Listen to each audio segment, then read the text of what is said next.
Hi.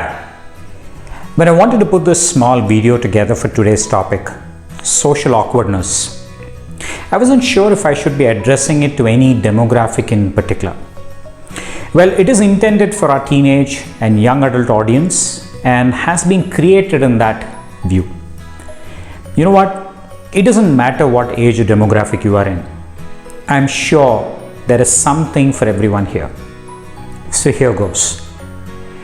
Now, recently, one of the parents that took our online academy called Journey, the conversation with teens, narrated an instance taking place in her home. Her children dreaded meeting any of her or her spouse's friends and family. They always seemed to feel awkward in meeting them. Now, first off, let me clarify that social awkwardness and being uncomfortable in a social setting are two different things. Now, social awkwardness is also known as social anxiety disorder. It's a social phobia. It comes from a sense of not appearing normal under the gaze of others in public. The social awkwardness piece is a sense that is generated by our own worries of what others think about our appearance. Now, with the definition being taken care of, let me tell you an interesting story. Once upon a time, when I was a teenager, hard to believe, I was one too. My parents would have friends come over to the house. Now, some of them after many years of having met one another. Remember, there was no Skype, no Zoom in those days. Yeah, I know, makes me feel old. The first thing was for me to be in attendance. Now, when the guests arrived, it would be considered rude if I wasn't around. Now, after some polite introductions, the very first question that will be popped is, Ram, don't you remember this uncle and auntie? They were our neighbors from 12 years ago. You would run around and play with their children, Bunty, Bubbly. And particularly one evening when you got lost in the park, uncle had to come and get you. Remember? Eerie silence. And I had to break into this big grin and tell them, of course, I remember. And then stay on for some embarrassing questions and so on. Sounds familiar? Well, the point being, we have all been through these situations and some of us still continue to. Now, based on what the parent told me, I wanted to know how the younger generation feels about similar socially uncomfortable situations in today's context. And here's a few things I found while talking to a few of the teens and also reading about the topic. Well, one teen said, I want to talk, but I don't know what. I feel like my life is too boring. I can't even talk properly without thinking something and stutter a bit because I can't express myself that good. Another teen said, I overthink too much to hold a basic conversation.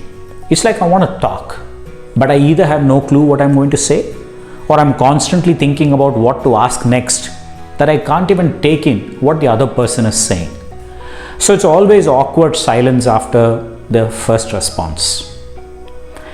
Now, this is classical. I have a problem with being socially awkward, so this is why I'm on the internet.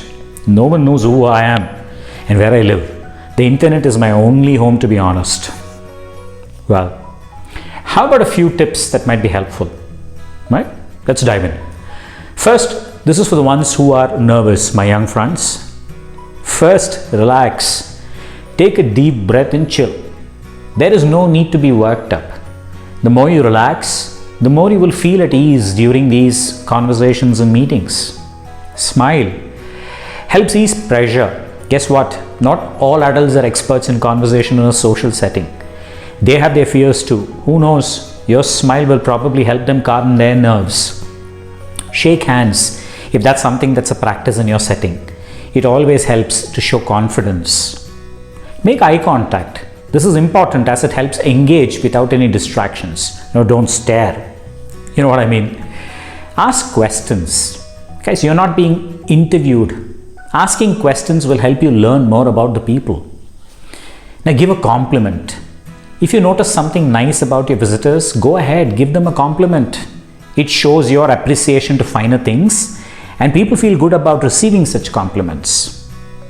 And now for the ones that make the younger ones nervous. Parents, being socially uncomfortable is not a crime. Don't treat it like one. Be supportive, by providing ample opportunities for your young ones to socialize, even in smaller groups. Don't over-prepare anyone for a conversation. It is something that develops naturally. And always remember, even you can become socially uncomfortable in unfamiliar places and topics. So keep learning. Well, nothing in this video is earth-shattering advice, but I'm sure they will help you pick the right next step for you to become a little bit more comfortable in a social setting, right? Until next time, let us know what you think. Let us know what has been the most uncomfortable social situation that you've ever been in. Would love to hear your thoughts coming in. Thanks for tuning in. Bye for now.